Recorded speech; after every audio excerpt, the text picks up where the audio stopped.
Right now, lawmakers here in the state of Indiana are playing the waiting game. They're waiting to learn if they're going to be headed back to the State House for a special session soon. So all of this hinges on whether the governor decides if lawmakers should redraw the maps of Indiana's congressional districts.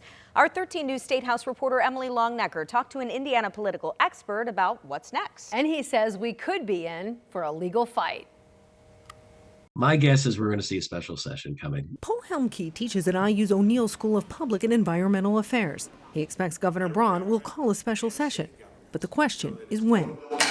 Governor Braun has said he's waiting to hear from state lawmakers about whether they think redrawing Indiana's congressional district maps is the way to go before he calls a special session. They might strategically say we're going to hold this off to later. And then, it's going to be a little harder to have it challenged in court. Democratic state lawmakers have said they'll challenge any new maps, arguing that drawing new districts to try and gain 2 more Republican seats in Congress would disenfranchise minority voters who elected Congressman Andre Carson and Frank Mervan, both Democrats. The courts have said that if you are intentionally diluting the minority vote, the black vote in this instance, then you can run afoul of the Constitution.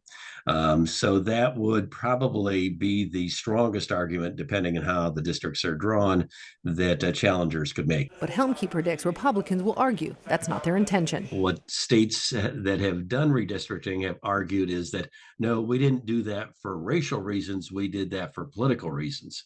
And the court basically has said, well, if you tell us that you did it for political reasons, that you wanted to dilute the Democratic vote, that's okay. Helmke says he's seen some of the proposed maps and says nowadays the work is done by consultants with computers. It's become a lot more sophisticated. You can almost draw the lines so you're picking up this house on the block, but not the next house. Helmke, a Republican, calls what's being considered rare and says it concerns him. This is no way to elect officials. I mean, the line is we should have the voters selecting the elected officials, not the elected officials selecting their voters. Emily Longnecker, 13 News.